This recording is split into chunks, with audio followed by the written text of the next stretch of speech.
La pluie est d'abord venue en odeur. Une odeur de laine mouillée, de boue de rivière, et le parfum froid et métallique d'un orage qui n'était pas encore arrivé. Elle a descendu la vallée bien avant de toucher les toits de Salocombe. Et chaque âme du village savait qu'il fallait fermer les volets 1 heure avant que la première goutte ne tombe. Sarah Fenwick le savait avant tout le monde. Elle avait l'oreille de son père pour l'eau, bien que son père se soit noyé depuis 3 ans. Elle n'était ni la plus jolie fille du village, ni la plus laide. Elle était le genre de femme qu'une pièce oubliait dès qu'elle en sortait. 25 ans, les poignets fins, rapide avec une aiguille, et plus rapide encore avec une corde et du bois, même si personne ne demandait à une femme de réparer un pont. Elle réparait plutôt le linge, les draps et les manteaux déchirés d'hommes qui ne la remerciaient pas pour cela. Son père s'était occupé du vieux pont de Salocombe pendant 30 ans. Il connaissait ses piliers comme d'autres hommes connaissent leurs propres enfants. Il l'avait parcouru par tous les temps. Il était mort en vérifiant une pierre fissurée lors d'une crue de printemps qui l'avait emporté avant que quiconque n'atteigne la rive. Sarah avait toujours son journal de bord. Elle avait sa règle de mesure en laiton, usée et lisse, à une extrémité à force d'être frottée par son pouce. Elle avait son œil pour une rivière qui montait trop vite, et sa conviction tenace que le pont méritait un soin que personne d'autre ne lui donnerait. Le pont allait emporter quelqu'un avant la fin de l'hiver. Tout le monde dans la vallée le savait. Personne n'avait rien fait à ce sujet. Elle marchait sur le chemin vers l'auberge des Sallow Arms avec un panier de chemises réparé sur la hanche. Le vent s'engouffrait dans son châle. Et elle ne savait pas encore que cet orage particulier allait changer toute la forme de sa vie. Si vous voulez voir comment une femme de bien en vient à être remarquée par un duc et jusqu'où elle doit marcher dans le noir et l'humidité avant que quelqu'un ayant le pouvoir de l'aider n'apprenne même son nom, restez avec cette histoire jusqu'à la fin. Abonnez-vous à la chaîne dès maintenant pour ne pas manquer où ce chemin nous mène. La cour de l'auberge sentait le cheval, la paille humide et la vieille bière renversée une centaine de fois sur les mêmes planches. Sarah a entendu le garçon avant de le voir. Un son faible et humide, plus un souffle qu'un cri, venant de derrière l'écurie. Peter avait 12 ans, ou presque. Personne ne se souciait de connaître son âge exact. Il travaillait aux Sallow Arms pour sa nourriture et un coin dans le grenier. Et M. Grail, le tenancier de l'auberge, croyait qu'un garçon apprenait la discipline à coups de poing. Elle a trouvé Peter dans la boue près de l'abreuvoir, un œil en train de se fermer sous le cou, sa chemise déchirée à l'épaule. Il avait laissé tomber une cruche. C'était là tout son crime. Elle n'est pas allée chercher Madame Pran. Elle n'a pas élevé la voix à la porte de l'auberge. Elle s'est agenouillée dans la boue avec son seul beau châle. Elle a soulevé le menton du garçon avec 2 doigts, aussi doux qu'un fil passant dans le chat d'une aiguille. « Tu peux te lever » a-t-elle dit. Il ne le pouvait pas encore. Elle n'a pas demandé 2 fois. Elle a passé son épaule sous son bras et l'a emmené à l'écurie, à l'abri du vent. Elle l'a installé dans la paille où la chaleur des chevaux persistait encore. Elle avait son souper dans le panier, enveloppé dans un tissu. 2 tranches de pain et un quignon de fromage qu'elle avait prévu de manger en rentrant chez elle. Elle n'y a pas pensé quand elle le lui a donné. Elle l'a simplement fait, comme elle faisait la plupart des choses, sans d'abord en peser le coût pour le regretter ensuite. « Tu ne diras à personne que je suis tombé », a dit Peter, la bouche déjà raidie. « Grail dira que je l'ai mérité 2 fois si je me plains. »« Je ne dirai rien à personne », a dit Sarah. « Mais tu me laisses soigner cet œil, ou je dirai tout à tout le monde. » Il a presque souri. Ça lui faisait mal de le faire, mais il l'a fait quand même. Elle est restée 1 heure de plus qu'elle n'aurait dû, pressant un chiffon humide sur son visage, fredonnant un air sans importance. L'orage a finalement éclaté sur le toit, en longues nappes grises. Elle ne s'est pas demandé qui la paierait pour le temps perdu. Elle n'a pas imaginé que quelqu'un d'important pourrait être en train de regarder. Elle se trompait sur ce dernier point. Un homme se tenait dans l'embrasure de la porte de l'écurie, à moitié dans l'ombre, la rêne d'un cheval passé sur un bras. Il était entré pour s'abriter de la pluie et soigner un boulet foulé. Du moins, c'est ce qu'il avait dit au palefrenier. Et il était resté là assez longtemps pour tout voir. La jeune fille à genoux dans la paille, le pain donné sans cérémonie, le visage du garçon tourné vers le sien, confiant. La confiance d'une créature battue qui n'a plus d'autre choix. L'homme ne s'est pas annoncé. Il a observé un peu plus longtemps, la pluie battant bruyamment sur le chaume. Puis il a conduit son cheval tranquillement vers un box, au fond de l'écurie, et n'a rien dit à personne. Son nom n'était pas Cole. C'était le nom qu'il avait donné au palefrenier, et le nom sous lequel Sarah le connaîtrait encore pendant quelques semaines. Elle ne savait pas, agenouillée dans la paille avec la tête d'un garçon battu contre son épaule, que l'homme dans l'embrasure de la porte possédait le sol même sous l'écurie. Il possédait l'auberge, le chemin, le pont que son père était mort en entretenant, et la moitié de la vallée en plus. Elle ne savait pas qu'il était venu à Salcombe avec un manteau simple et un cheval de louage, dans le but exprès de voir ses tenanciers tels qu'ils étaient vraiment, sans avertissement et sans préparation. Elle ne savait rien de tout cela. Elle savait seulement que la pluie se calmait, que le garçon respirait plus facilement et qu'il était temps de rentrer chez elle sous la pluie et de ne rien dire à personne, parce que c'était simplement ce qu'une personne faisait. Elle n'a pas demandé son nom à l'étranger dans l'embrasure de la porte. Elle ne l'a même pas regardé 2 fois. Et cela, plus que tout ce qu'elle aurait pu dire, fut la chose qui l'emporta avec lui en quittant l'écurie cette nuit-là. Monsieur Grail a trouvé le garçon le lendemain matin, propre et silencieux. Il n'a posé aucune question, car les questions ne lui coûtaient rien, et il préférait dépenser le moins possible pour quiconque était en dessous de lui. Sarah n'est revenue voir Peter que 2 jours plus tard, lorsque son travail de couture l'a de nouveau amené près de l'auberge. Elle l'a trouvé en train de nettoyer les box, son œil de la couleur d'une mauvaise prune, se déplaçant avec raideur, mais se déplaçant. « Tu n'as rien dit, a-t-il dit. J'ai dit que je ne le ferais pas. Grail a été correct depuis, presque correct. » Peter fronça les sourcils à ses propres mots, comme si la décence de la part de Grail était une pièce de monnaie étrangère dont il ne se fiait pas au poids. « Il y a un homme qui a posé des questions sur moi hier. Il voulait savoir si j'avais de la famille. Il voulait savoir si j'étais nourri correctement. » Les mains de Sarah s'immobilisèrent sur le panier qu'elle portait. Quel homme! Celui qui est entré pour s'abriter de l'orage. Il a loué le Rouen. Il est reparti ce matin, j'ai entendu. Il est monté vers la route du manoir. Peter haussa les épaules, grimaçant sous l'effet du mouvement. Il a laissé une pièce à Madame Princeton pour que le médecin regarde mon œil et lui a dit clairement de ne pas dire qui l'envoyait. Sarah n'a rien répondu à cela. Elle avait vécu assez pauvre, assez longtemps pour savoir quand une gentillesse devait être transmise discrètement, sans être retournée et examinée comme une pièce de monnaie pour sa marque. Elle a seulement ressenti, le temps d'une respiration, une petite chaleur étrange qu'elle ne pouvait pas identifier. Puis elle a continué son chemin pour livrer ses ouvrages, car la journée ne s'arrête pas pour les sentiments. Elle ne savait pas que l'homme qui avait posé des questions sur Peter était le même homme qui s'était tenu dans l'embrasure de la porte de l'écurie. Elle ne savait pas qu'il n'avait pas chevauché vers un quelconque manoir ce matin-là, mais qu'il avait fait un lent cercle autour du village, observant comment elle s'y déplaçait. S'il elle était gentille quand cela ne lui rapportait rien. Si la gentillesse dans l'écurie avait été une performance pour un public qu'elle ignorait, ou simplement l'ensemble de son caractère mis à nu à une heure de faiblesse. Il a eu sa réponse en l'espace d'une semaine. Elle n'a jamais demandé qui avait envoyé la pièce. Elle n'a jamais essayé d'apprendre son nom pour pouvoir l'en remercier. Car pour autant qu'elle sache, il n'y avait personne à remercier. Pour un homme élevé parmi des gens qui comptaient chaque gentillesse comme un investissement à rembourser avec intérêt, c'était la chose la plus rare qu'il ait rencontrée en 10 ans. Il est venu la trouver 3 jours plus tard dans la petite cour aux murs de pierre, derrière le cottage qu'elle occupait seule depuis la mort de son père.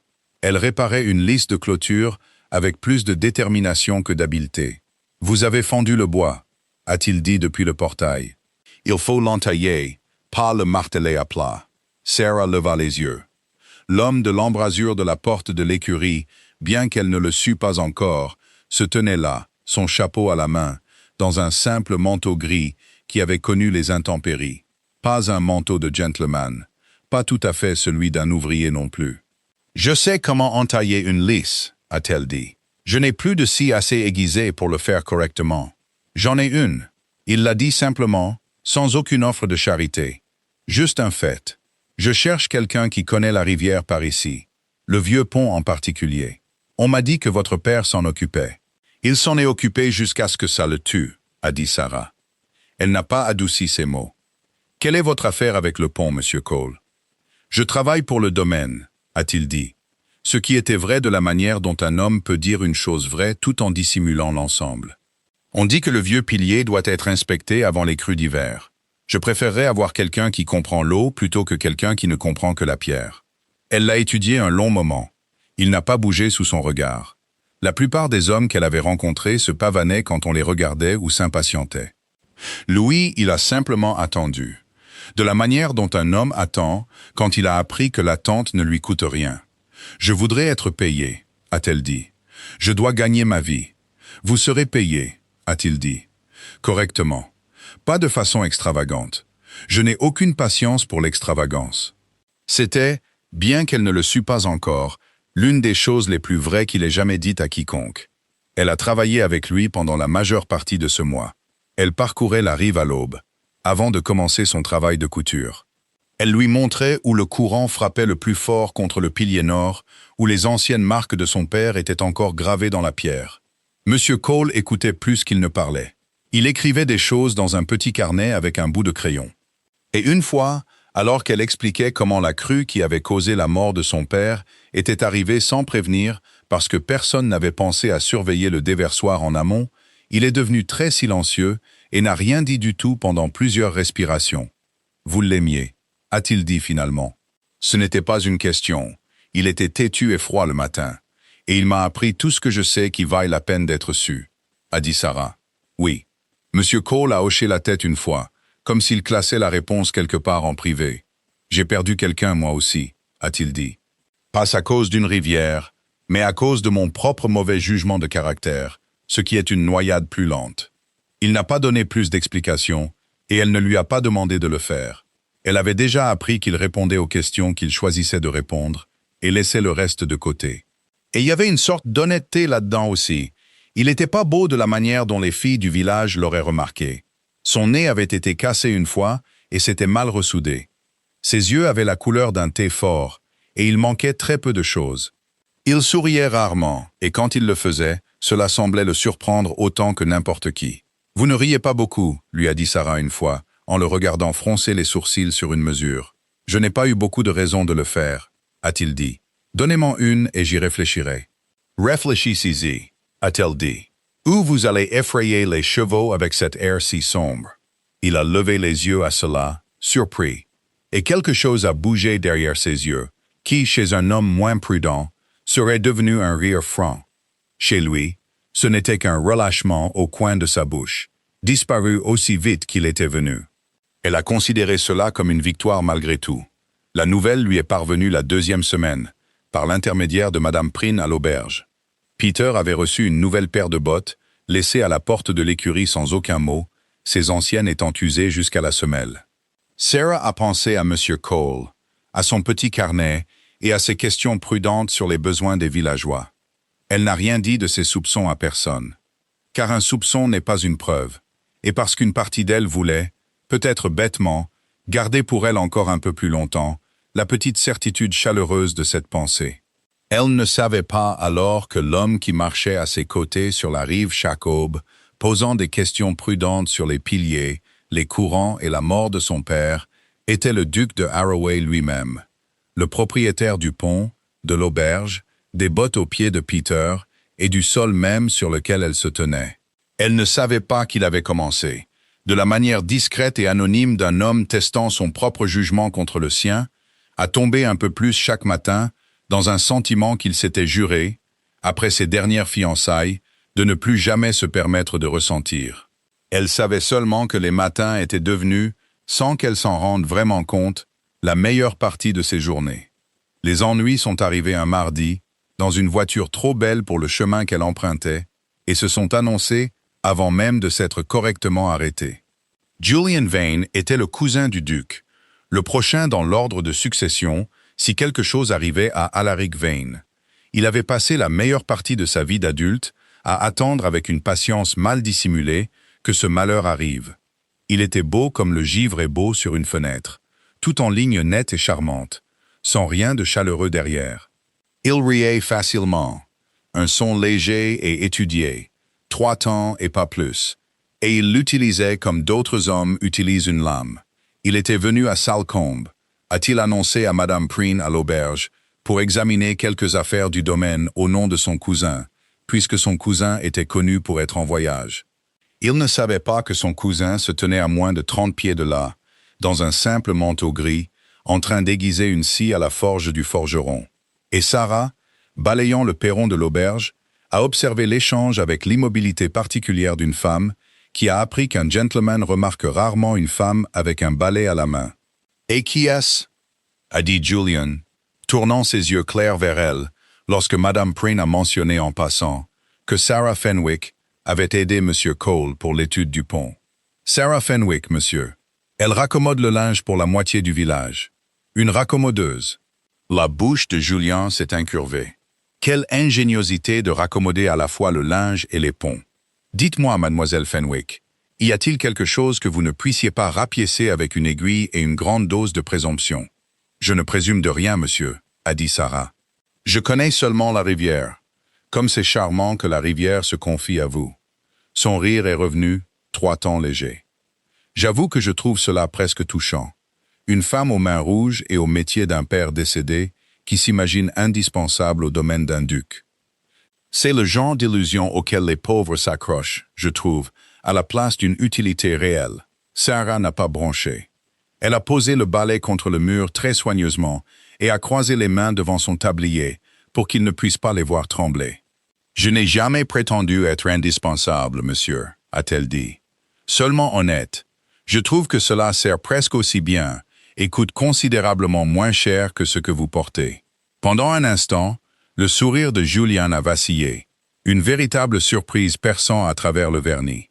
Puis il s'est durci en quelque chose de plus froid. « Juste n'est pas la même chose que gentil, » a-t-il dit doucement. « Vous feriez bien de vous souvenir qu'il y a une différence, et qu'aucun des deux n'est dû aux créatures qui oublient leur place. » Il s'est retourné et est entré dans l'auberge sans attendre de réponse.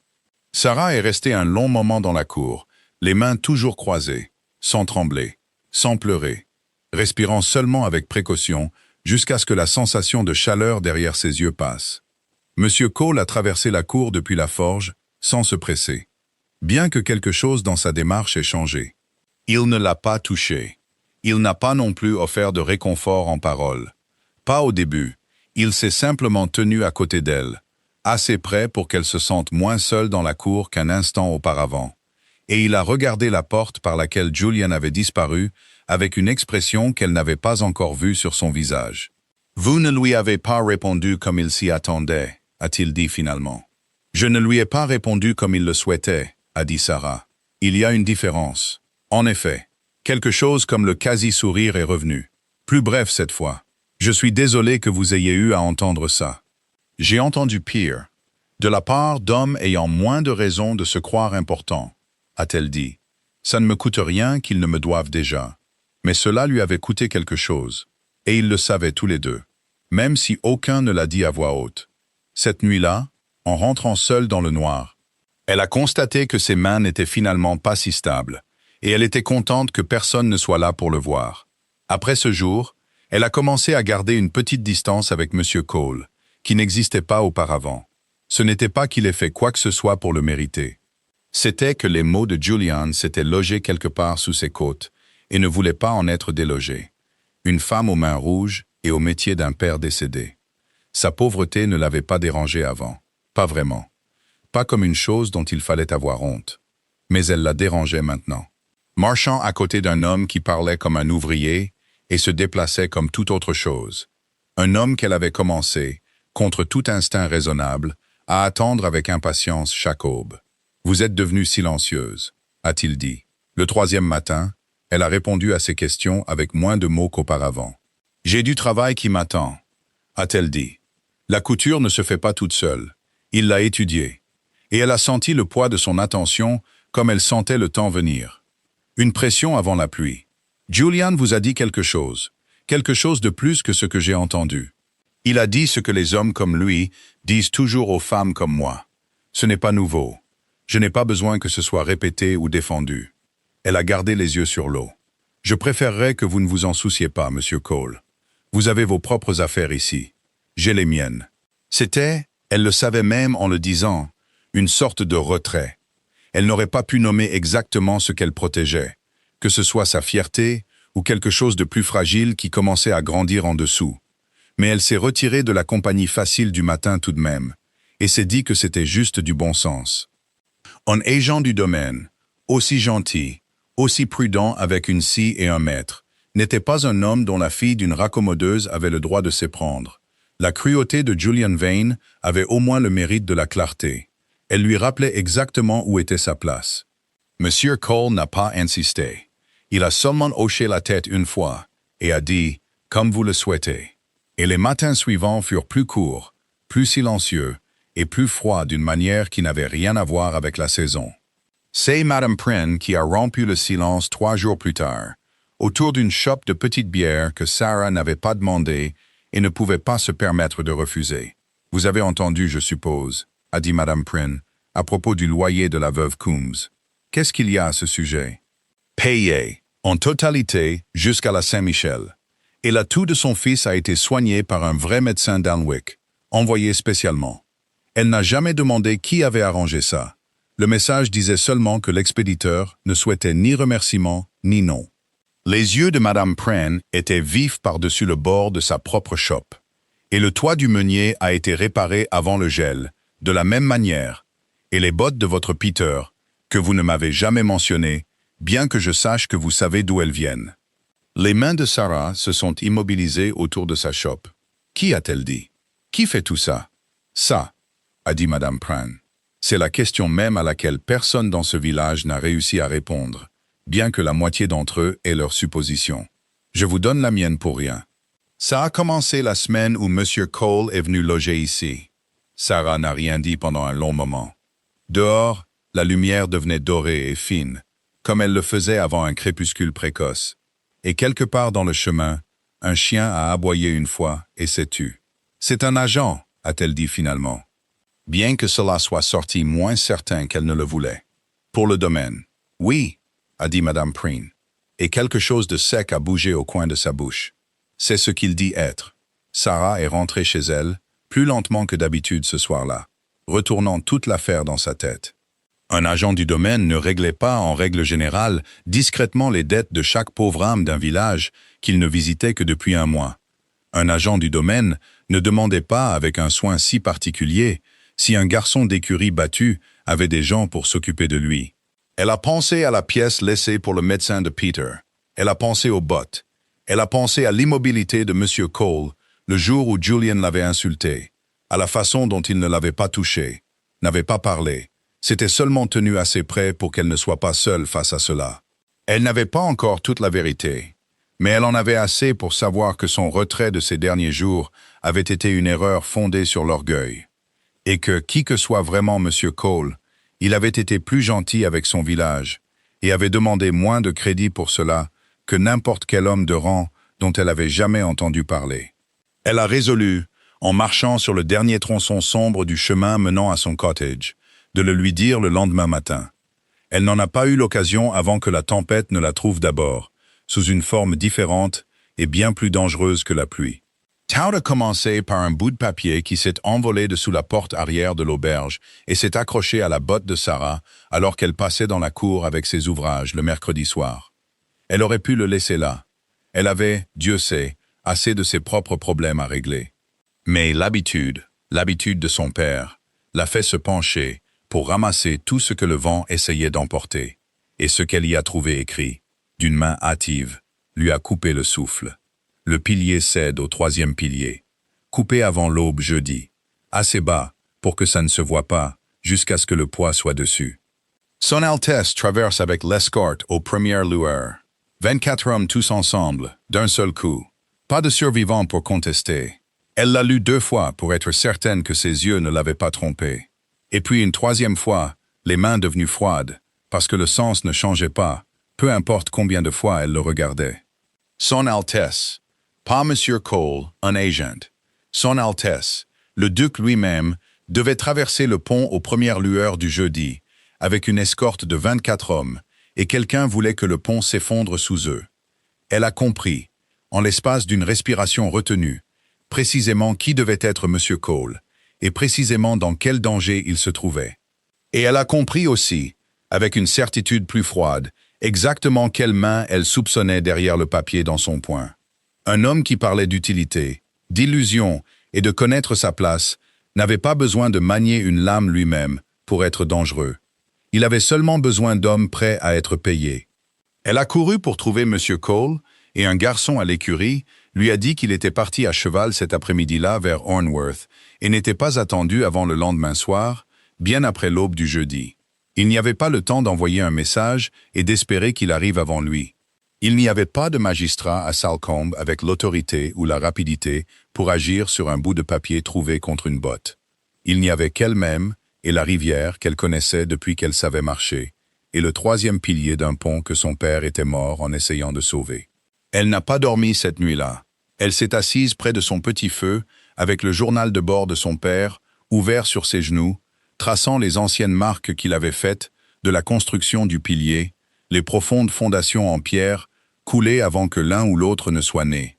Et elle a calculé, du mieux qu'elle pouvait à la lueur des bougies, où un homme pourrait couper pour faire s'effondrer toute la structure sous le poids d'une colonne en marche, sans que cela ne se voie à l'œil nu auparavant. Aux premières lueurs du jeudi, avant que le ciel ne soit passé du gris à l'or pâle, elle était sur la rive en dessous du pont, avec la règle en laiton de son père dans sa poche, et son cœur battant assez fort pour lui faire mal. Elle a entendu la colonne, avant de la voir. Des bottes et des sabots sur le chemin gelé. Le rythme particulier et ordonné d'hommes marchant au pas. Et quelque part à la tête, une voix qu'elle connaissait, basse et calme, donnant une instruction discrète à l'homme à côté de lui. Elle n'a pas eu le temps de monter sur la route pour être vue correctement. Elle a grimpé à la place directement sur la rive, à travers les fougères qui déchiraient ses jupes. Elle est arrivée sur le chemin à moins de 50 mètres de l'extrémité du pont, directement sur la trajectoire de la colonne.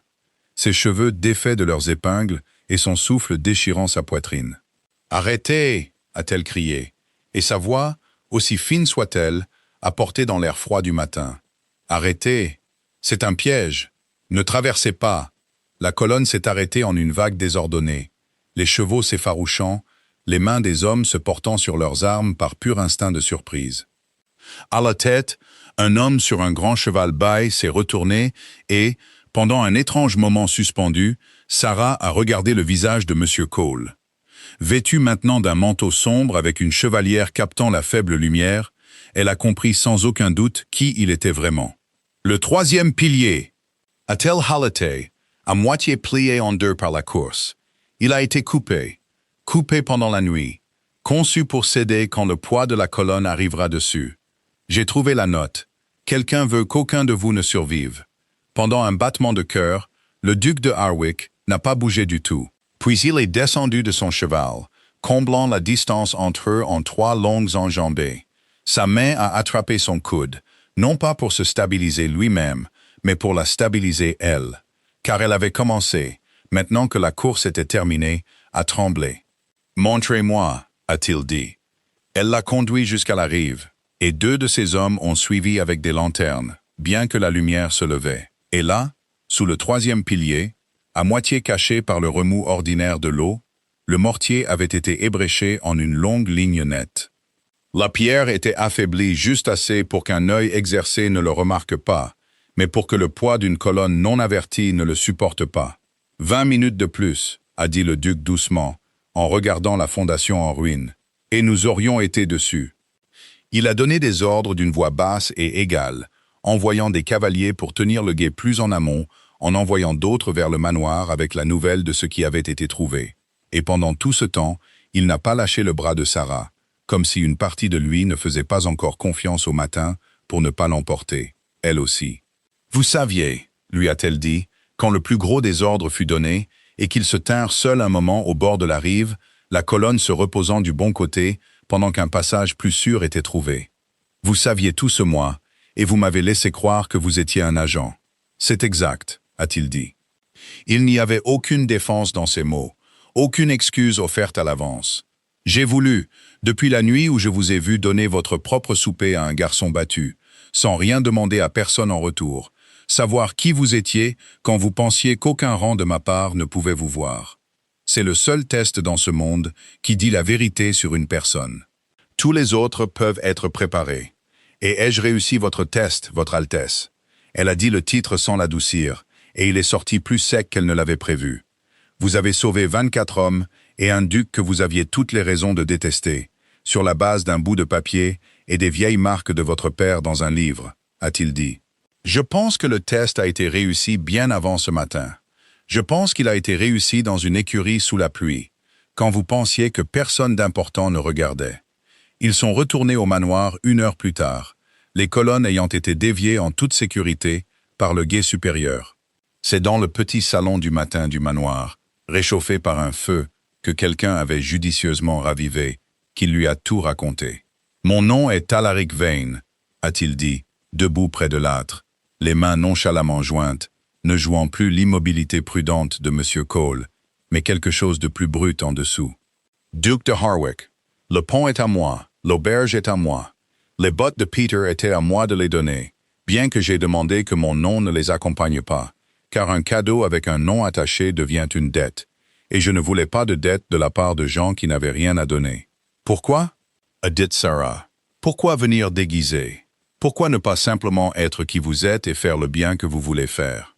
Parce que j'ai été fiancé une fois, a-t-il dit, à une femme qui pleurait magnifiquement devant moi et était cruelle avec chaque serviteur dès que j'avais le dos tourné. J'ai pas vu la cruauté avant qu'elle n'ait déjà coûté cher à quelqu'un. J'ai juré après cela de ne plus jamais faire confiance à ce qu'une personne me montrait quand elle savait que je regardais. Je ne ferai confiance qu'à ce qu'elle faisait quand elle croyait que je n'étais pas là. Il la regarda fixement. Vous n'avez jamais demandé mon nom, mademoiselle Fenwick. Pas quand j'ai apporté une scie à votre portail. Pas quand j'ai posé des questions sur la mort de votre père. Et vous m'avez dit la vérité crûment, sans l'adoucir pour mon confort. Pas même quand Julian vous a insulté devant moi et que je n'ai rien fait à ce moment-là pour le corriger. Vous m'avez offert votre silence et votre présence, a-t-elle dit lentement. Vous ne m'avez pas touché, vous n'avez pas parlé pour moi, vous êtes seulement resté. Je vous ai donné la seule chose que je me sentais capable de donner honnêtement, a-t-il dit. Je ne savais pas encore si j'avais le droit de vous donner plus. Madame Abbott, la gouvernante du manoir, a apporté un thé qu'aucun d'eux n'a touché. Elle s'est attardée près de la porte assez longtemps pour confirmer, dans un aparté sec, destiné à être entendu, que la moitié de la charité de la paroisse au cours des 2 dernières années provenait d'instructions écrites de la main même du duc et livrées dans le plus grand secret. Un fait qu'elle avait fidèlement gardé et qu'elle était, ajouta-t-elle, plutôt soulagée de pouvoir enfin révéler. « Vous m'avez demandé une fois, a dit Sarah, quand la gouvernante fut partie, si j'avais des raisons de rire.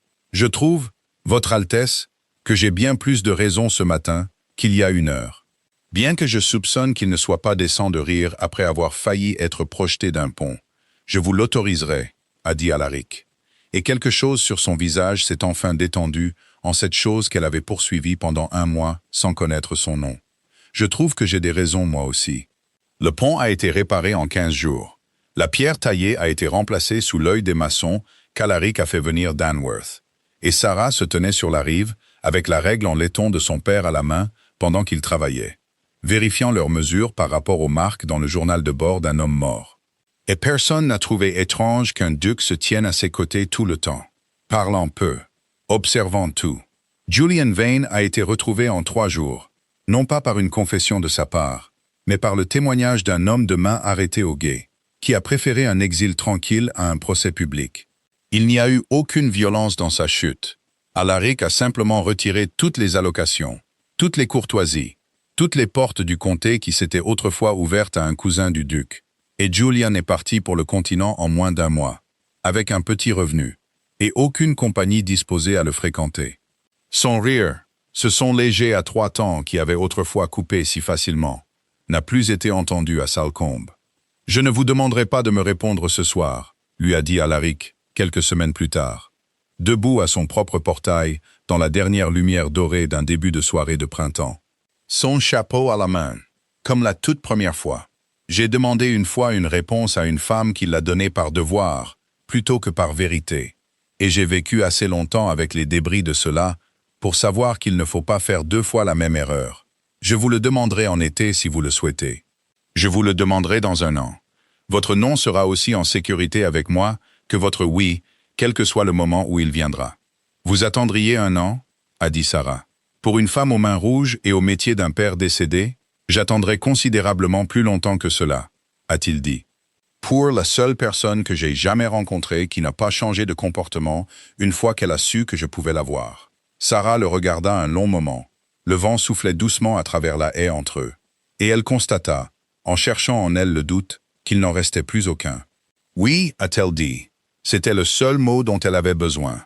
Il n'a pas embrassé sa bouche. Il a pris sa main nue à la place. Il en a retiré le gant doigt par doigt avec un soin qui l'a bouleversé plus profondément que n'importe quelle étreinte n'aurait pu le faire. Et il a pressé ses lèvres une fois sur ses jointures, rouges et rugueuses par le travail, et entièrement sans honte. Merci, a-t-il dit, pour le souper que vous avez donné à un garçon qui ne pouvait pas vous le rendre. Merci, a-t-elle dit, pour être resté dans l'embrasure d'une porte sans rien dire du tout. Ils se sont mariés cet automne-là, discrètement dans la petite église en pierre de Salocombe. Peter, plus grand et plus sûr de lui, maintenant apprenti chez l'intendant du domaine, se tenait près de la porte dans un manteau qui lui allait pour la première fois de sa vie. Le mariage qu'un duc aurait pu rendre grandiose fut au contraire petit et simple, exactement comme la mariée l'avait souhaité. Et tout le village est venu malgré tout, car à ce moment-là, tout le village comprenait précisément quel genre de duc ils avaient. 1 an plus tard, par une soirée très semblable à celle qui avait tout commencé, des nuages d'orage s'accumulant bas et gris sur la vallée, Sarah Vane, duchesse de Harwick, était assise près de son propre foyer, la main de son mari dans la sienne, doigts nus entrelacés avec doigts nus, et ne lâcha pas prise, même quand le feu demandait à être attisé et la bougie à être mouchée. Le pont a tenu, a dit Alaric, regardant la pluie commencer à tomber contre la fenêtre. Pendant tout l'hiver, pas une pierre n'a bougé. Il tiendra encore un bon moment, a dit Sarah. Il a été réparé par des gens qui se souciaient de sa solidité. Dehors, un corbeau a crié une fois depuis la haie nue et s'est tu. Et la pluie est tombée, régulière et calme, comme elle l'avait toujours fait sur Salocombe. Et le pont que son père était mort en entretenant tenait bon sous elle, exactement comme il le devait. La véritable mesure d'une personne n'est pas ce qu'elle fait quand le monde entier la regarde. C'est ce qu'elle fait quand elle croit que personne d'important ne la verra jamais. Si cette histoire vous a touché, de la même manière que le courage tranquille de Sarah a touché l'homme qui lui devait la vie, songez à rester avec cette chaîne, vous aussi. S'abonner ne vous coûte rien, et cela permet à ces histoires de continuer à vous parvenir. J'adorerais savoir ce que vous en pensez dans les commentaires. Si vous aviez trouvé cette note envolée contre votre botte, avec seulement quelques heures avant l'aube, auriez-vous couru vers le pont vous-même, sachant ce que cela pourrait vous coûter? Dites-le-moi honnêtement, et reposez-vous un peu maintenant, car une autre histoire vous attend, juste au prochain virage de la route, et je vous promets qu'elle en vaut la peine. D'ici là, prenez soin les uns des autres.